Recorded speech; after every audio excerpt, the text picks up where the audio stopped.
Dios permite just a moment, Padre, una enorme valentía de estar aquí en el día de hoy, un riesgo muy alto en hablar tan claramente sobre estos temas en un evento público como este. I just thanked him for his courage and the great risk he takes at speaking here today. His family and those he cares about and loves are still vulnerable to a dictatorship that has shown the willingness to torture and jail and those who dare to speak against them. It's a truly diabolical regime in more ways than one.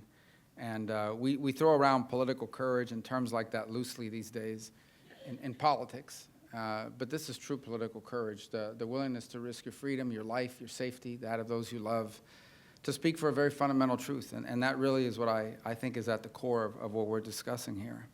You know, it's interesting that I think that the right to live and be free is a basic elemental right. It's the one upon which our republic here was founded on. It was a revolutionary idea, this notion that somehow we are endowed by our Creator, that God has given us rights, and as chief among those rights is to life, to liberty, and to pursue happiness. We read those words today and kind of take it for granted. We look at it and say, well, of course. I mean, I don't even think there's a full appreciation of that sometimes when we use those words and we cite those words. But we don't fully appreciate what 200 some odd years ago, this was like a foreign concept. Like no society had ever organized itself around these notions. Some people had written about it, Locke and others had talked about it, but no one actually tried to live it.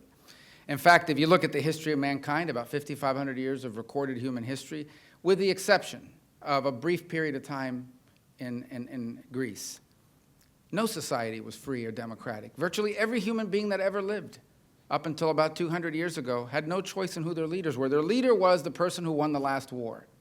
Their leader was the person who had the power to conquer your village, to force you into slavery and servitude. That was your leaders. You didn't get to vote for them. You didn't get to complain about them. I mean, you could, I suppose, but you wouldn't live long. And that was the condition of man. It was. It's been the condition of man for 5,500 years, up until about 200 years ago, with the founding of this country on that very powerful principle. And ironically, people like to point to our history and say, well, we never really fully lived up. We continue to not fully live up to the promise of our founding. But what I am most proud about this country is that each generation has brought us closer to fulfilling it. And we have come closer than any people at any other time in the history of the world. But we are constantly reminded, in Nicaragua, in Cuba, in Venezuela, in Russia, in North Korea, in Iran, in much of the Middle East, to be frank, and in many other parts of the world, including on the continent of Africa, that while freedom and liberty is a natural right, it is not natural. That one of the most basic instincts of those who acquire power anywhere in the world has been oppression, has been to force people to agree with you, has been forced people to fall in line with what it is you tell them they need to do. And so it is this endeavor that the United States has been an example of, but other nations now have been a key part of, and it's one of the great stories, not just of the aftermath of the Second World War, but through the period of the Cold War, in which democracy spread, and at the end of the Cold War, how it spread around the world. But it's important to always remember that elections and democracy are not entirely the same thing. Elections and democracy and freedom are not always the same thing. You can have elections and not be a free society, especially if the media is controlled by one party. Candidates are oppressed, if no one can run against you. Look at Venezuela. They're going to have an election in a few weeks, but virtually everyone well, maybe this new guy is going to, it's certainly going to scare them, but they'll cheat and steal the election. They happen to control the people who count the votes. Has that no access to the media? Every one of the leading contenders has been put in jail or barred from the ballot. They're having an election, but that's not a democracy, and it most certainly is not freedom. I would argue that the elections it's a fact, the elections in Russia aren't necessarily free. People say, oh, Putin's very popular in Russia. I'd be very popular in America if I controlled all the media. So, you think about that, and the reason why I point that out is look at the problems in the world today.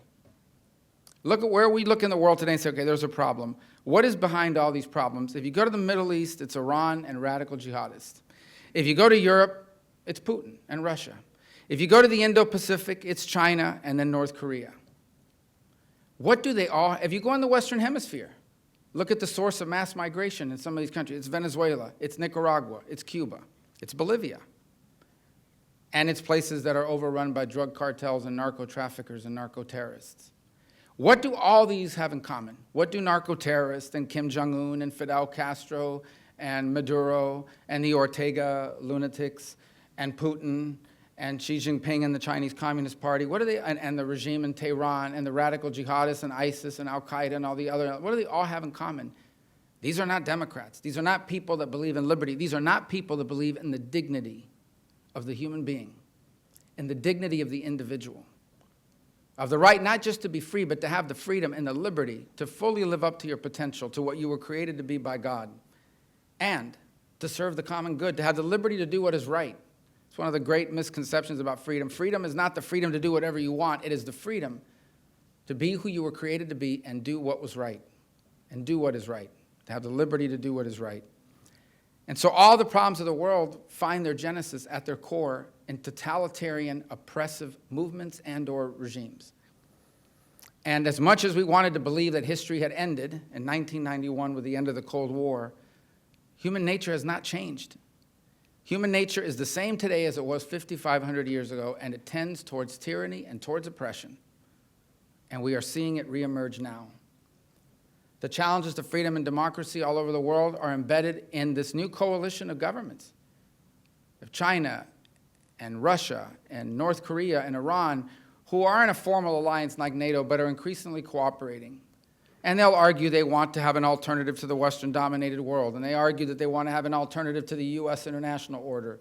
But at their core, what they are arguing is that totalitarianism doesn't promise freedom, but it promises order. It promises stability. They point to our society and say, look at them, they're fighting against each other, their college kids take over their campus and riot. You got one presidential candidate standing trial, and the other guy, you know, they're running against them. They want to put his son in jail.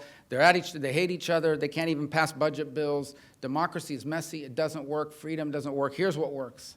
What works is the order that we can provide, but you got to give up your freedom. That's always the promise of totalitarians. The promise they always offer is we will provide order and stability, but the price is your freedom. And that movement is resurgent in the world. And frankly, for a world emerging from COVID-19 and all the disruptions of globalization, to some people it's increasingly appealing. In some nations that are basically desperately looking for order, for people basically looking for stability and understanding and some sense of as I said, of stability for themselves and for their country, the totalitarian offers something that might be appealing in the short term, but it never works out. There is not a single example of long-term totalitarianism that has worked out. In fact, totalitarianism always leads to the same thing: poverty and exile, in which your best, in which your brightest, in which your biggest dreamers, the people with the biggest hopes, the ones with the most to contribute, are forced to leave the country of their birth. In the case of Nicaragua and the bishop we honored tonight, these aren't just people like, you know, we talk about standing up for freedom, but in America, you know, you stand up for freedom, you stand up against somebody condemning you, you know, obviously every case is different, but generally what ends up happening is people say really nasty things about you in social media. Maybe some friends will no longer talk to you because you didn't vote the way they wanted you in the last election, and life goes on. In many parts of this world, the price for speaking up is your life. It's your freedom. It's suffering. It's exile. And it's the people you love being targeted as well. And so it takes real, extraordinary, not just political courage, but courage to speak so clearly and so valiantly and to continue to do so in the face of this oppression. Nicaragua is particularly lamentable because it doesn't get much attention. It doesn't have oil. It doesn't have an economy that sort of weighs on the world. So it's largely ignored. Not by us, not by those of us who work on the issue, but it's largely ignored. But even in what it's involved in now, it's a source of great instability. If the Ortega regime had its way, the Russians would have a base in Nicaragua, the Chinese would too. And by the way, if you pay them $1,000, you can fly there from anywhere on this planet. And within a few weeks, if not days, be able to transit into the United States illegally as a migrant. They have opened their doors and welcomed people in as a portal into our country, a great source of instability. In the case of Cuba, 70 years now of suffering by an enslaved island. Just in the last 5 years, 3% of its population has left. The case of Venezuela, 8 million people have left that country in a decade. In place after place, these are the consequences of tyranny. And so the importance of groups like this and voices like that of the gentleman we honor tonight and of the father who's here with us tonight who also was so brave to speak, it's critical that we continue to line up behind them, that we continue to speak on their behalf. Freedom is not some quaint, old idea whose time has come and gone. It is as important today as it's ever been, and the threats to it are as elevated as they have been since 1991 or 89. It's amazing to believe that just 3 decades ago, I graduated high school, the Berlin Wall came down, the world looked like, okay, that's it, it's over. Never again will there be Marxism, never again will there be tyranny, the whole world will now be free, they got a taste of freedom and they're never gonna go back. But we forgot that human nature doesn't change. And so not only we, but our children, our grandchildren, and every generation that will follow us will also have to confront totalitarianism. Because sadly, it is embedded in the DNA of humanity. It is embedded in the DNA of those who take power. And only a commitment to freedom and democracy and liberty and systems that protect it can guarantee that it doesn't return as a scourge on the earth. It's also incumbent upon us who live and function and work in democratic societies to prove that, yes, republics and democracies are messy. Yes, our debates are vibrant and heated. It's not nearly as neat as totalitarianism, but we solve real problems and ultimately we make real progress. The United States has progressed and we should never shy away from telling that story. We should never shy away from telling the story that all of the great movements in American history, every single one of them, women's suffrage, the end of slavery, the end of segregation, every single one of them was an appeal to our founding principles, not a rejection of them. These were not people saying, overthrow the Constitution, ignore the Declaration of Independence, walk away from all the things we were founded on, and let's embrace something new and different. Every one of them demanded that we live up to the principles of our founding. That's how powerful that idea is. And that example is critical. Nations around the world and peoples need to see that freedom and democracy are not just something to aspire to as an ideal, but as a practical matter, it works, and it works better than totalitarianism. It takes longer, it's harder.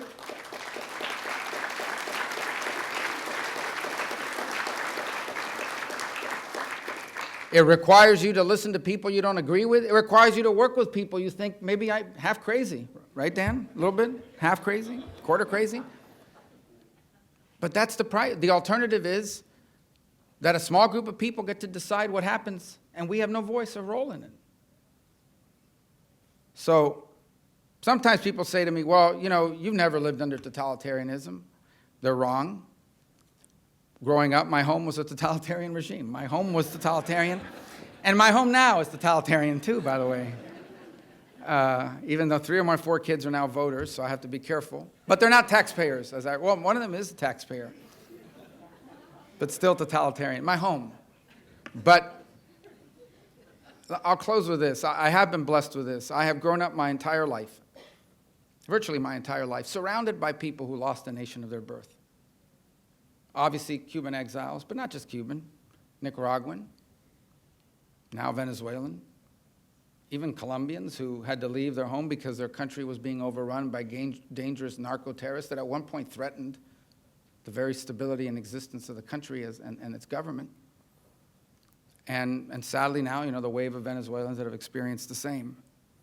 And it's interesting when you talk to people, whether it's the Cubans that lived there in the 1950s or the Nicaraguans that lived there in the late 1970s or those who have had to flee Venezuela more recently, every single one of them says in some form or fashion the same thing. I never could have imagined that this could have happened. I never imagined it could happen. No Venezuelan 15 years ago believed that it was possible that their country would turn into a narco-Marxist state.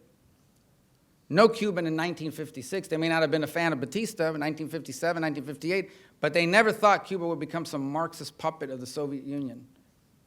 No one living in Nicaragua in the late 1970s thought it was possible that some group of Sandinistas would take power and turn it into a satellite of Cuba.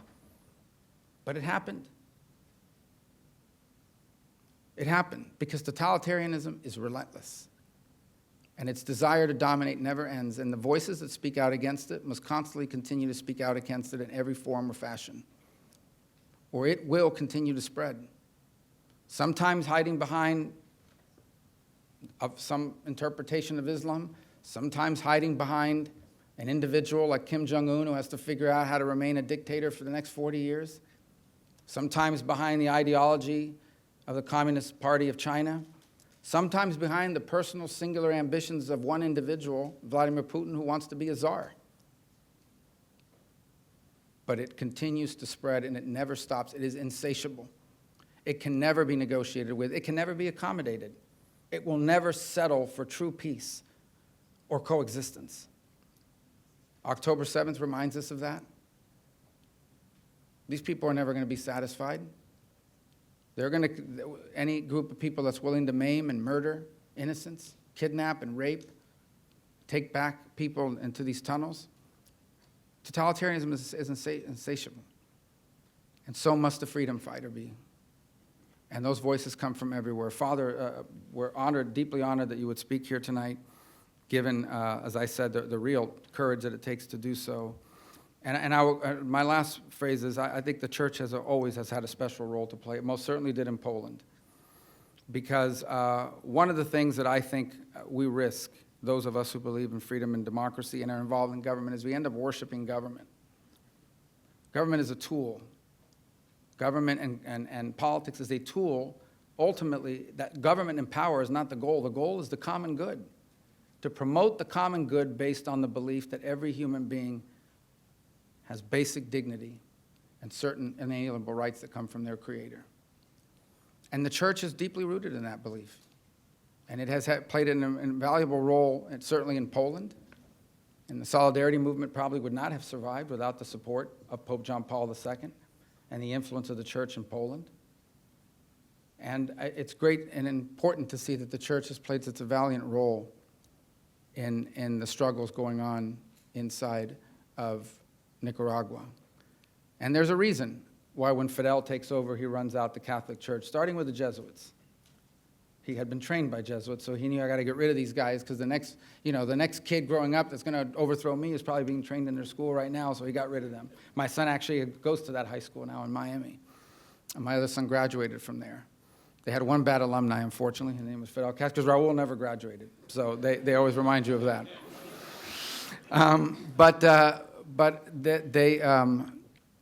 There's a reason why he ran the church out and declared an atheist state, and there's a reason why Ortega and Murillo have declared war on the church. Above all else, the totalitarian wants you to worship the state. They want you to worship the party. They want you to worship the ideology. They cannot allow either family or God to come before the state. They cannot allow there to be any higher moral authority. They must be the absolute and final word on everything, and they cannot be challenged, particularly by a belief in God and our rights that are inherent in our creation. And so that's why the church has an important role to play, because the concept of freedom and liberty is not a political concept. It is a spiritual one. Christ came to free us from sin, and the church is here on earth as his representative, not just to help provide us the tools to follow Christ, but also to free us from tyranny and from the denial of our basic rights that are given to us by our Creator to every single human being. So thank you for your courage. It's my honor to share the stage with you tonight, and thank you all for everything you do. And thank Dan Sullivan, who's a great activist, not just on behalf of this organization, particularly the work he does in the Indo-Pacific, whereas, religious liberty and freedom is challenged every single day.